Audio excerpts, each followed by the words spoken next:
The city that shouldn't exist. Las Vegas is one of the most famous cities on Earth, a glowing oasis of neon lights, a place where fortunes are made and lost overnight, a city that promises anything can happen. But here's the strange part. Las Vegas should not exist. It sits in the middle of one of the harshest deserts in North America. No river, extreme heat, almost no rain.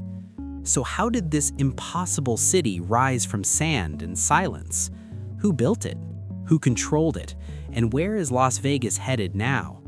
This is the complete story of how Las Vegas was founded and how it's going today. Chapter 1. Before Vegas had a name.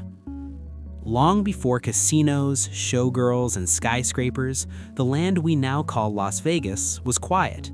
For thousands of years, Native American tribes, especially the Southern Paiute, lived in the area. They survived because of something incredibly rare in the Mojave Desert: natural springs. These underground water sources created small green meadows in an otherwise dry landscape.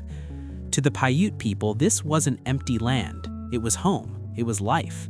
But in the early 1800s, explorers from Europe and Mexico began pushing west.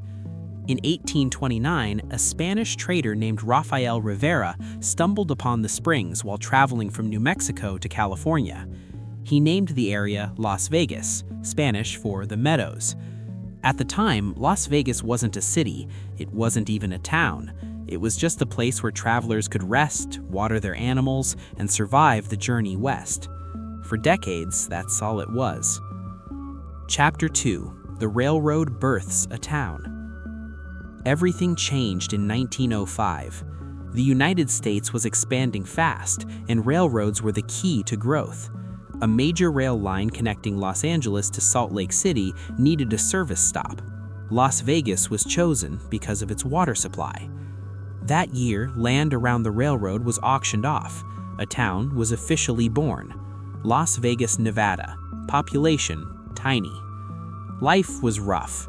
Scorching summers, limited jobs, little reason to stay.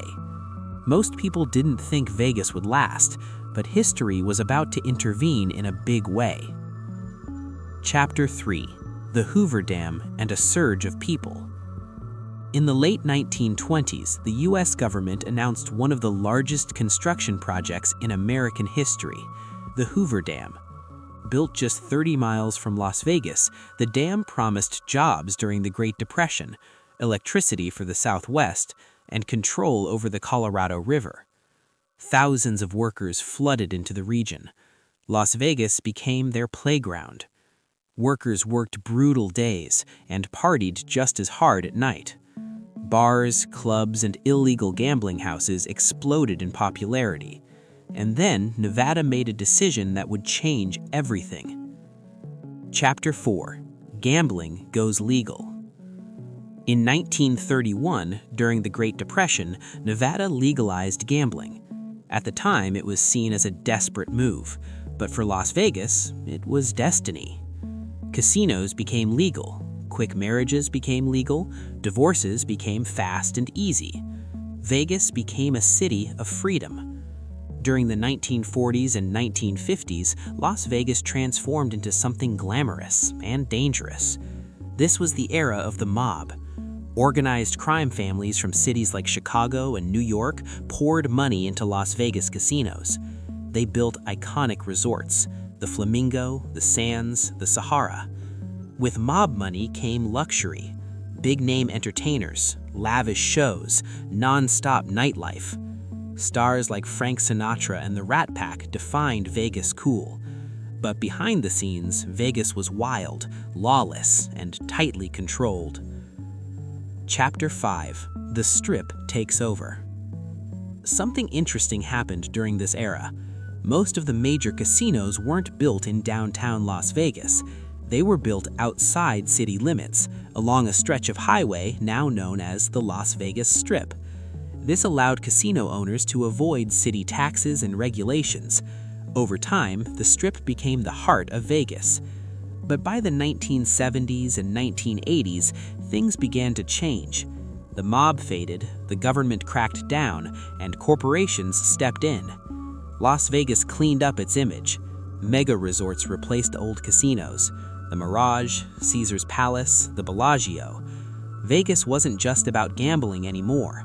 It was about world-class dining, massive productions, theme hotels, pure spectacle. The city learned how to reinvent itself. Chapter 6: The Entertainment Capital.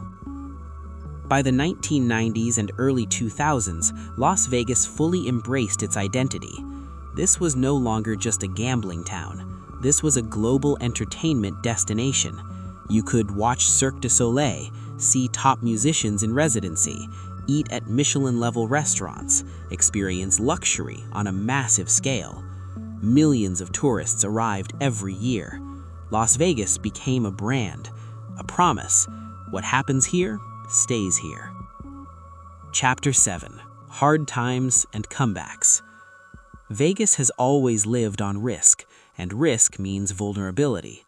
The city was hit hard by economic recessions, housing crashes, and especially the COVID-19 pandemic. The Strip went quiet, casinos closed, tourism vanished overnight. For a city built on crowds, it was devastating. But Vegas did what it always does. It adapted. Chapter 8: How Las Vegas is doing today. Today, Las Vegas is evolving again. It's no longer just gambling and partying. Vegas is now a sports city. NFL Raiders, NHL Golden Knights, Formula One. A hub for massive conventions and tech expos. A growing home for families, creators, and entrepreneurs. New resorts continue to rise. New industries are moving in. The city keeps betting on itself. Las Vegas started as a watering hole in the desert, and today, it's one of the boldest experiments in human ambition ever built. A city that exists because people believed they could make the impossible work. Outro. Las Vegas wasn't supposed to survive. It wasn't supposed to thrive, and yet it did. From desert springs to railroads to neon lights seen from space, Las Vegas is proof that reinvention isn't just possible, it's powerful. If you enjoyed this story, like, subscribe, and comment below. Where do you think Las Vegas is headed next?